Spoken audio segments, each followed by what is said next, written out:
punk has been a huge influence for you, dating all the way back to Sepultura, and obviously now with Go Ahead and Die and some of your other projects.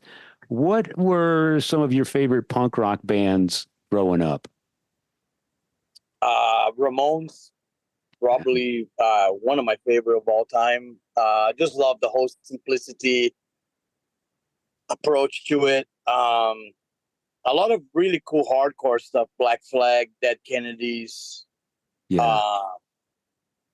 You know, later on, a lot of the New York hardcore, Cro-Mag, Sick of It All, Agnostic Front, a lot of European stuff, Discharge being one of the main ones.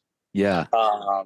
And then Plasmatics. I always like the kind of approach of the punk idea is that you didn't have to be Eddie Van Halen to make music.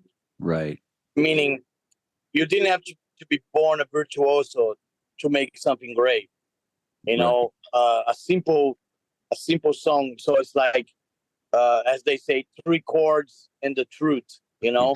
Yeah. Mean what you say what you mean type of approach. Yeah. I always love that about punk. Yeah. The simplistic and also the energy. And I kind of feel like that's what I do with my music is that there's a trade-off. So I go more for the side of the energy rather than being total professionally perfect.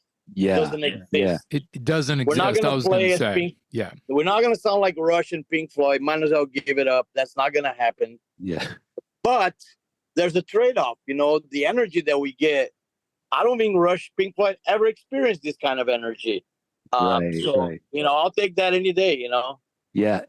So you just named a handful of classic punk bands. Yeah, I was going to say all of the bands he mentioned, it's in our record collections. Yeah, classics. Half of them are on the wall back here. Yeah. But I wanted to ask you the opposite question. Has your son turned you on to some of the newer punk rock bands, and has any of that sort of grabbed your attention and maybe subconsciously worked its way?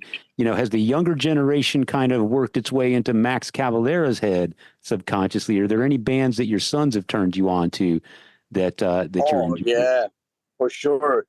I mean, like, Igor is a big metal fan, you know, at his essence. He actually very knowledgeable of a lot of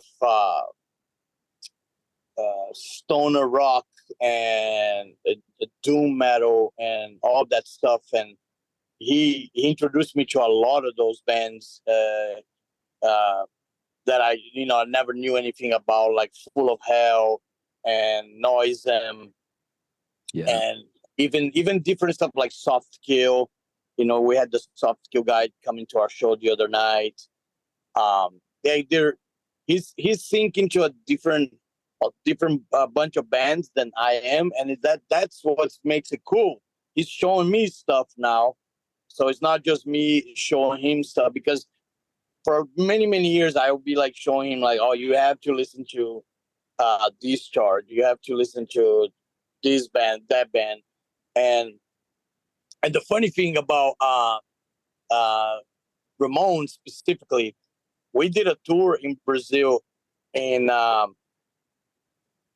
during the 90s. Yeah. And it was Sepultura and Ramones, and 5 shows.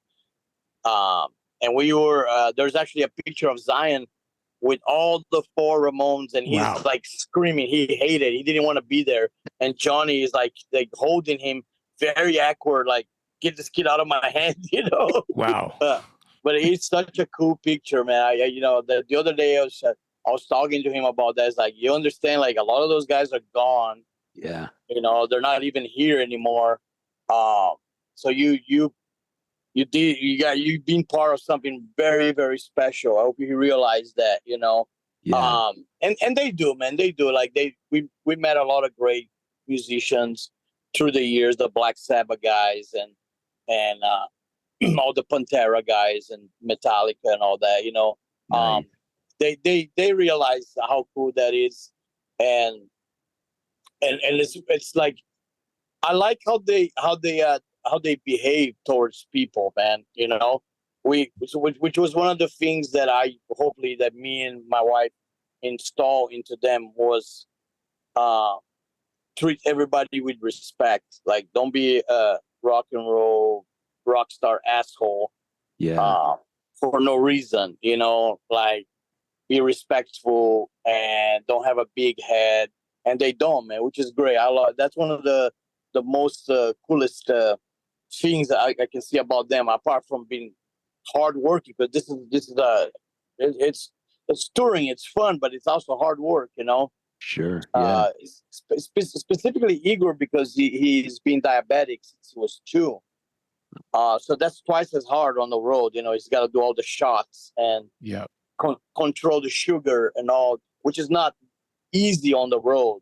Yeah. And you know, yeah. I could even a lot of times I even think to myself like, uh, well, man, that's got to be tough on him. Like, you know, every night doing the shot right before you go play live, you know, and making sure your sugar stays good.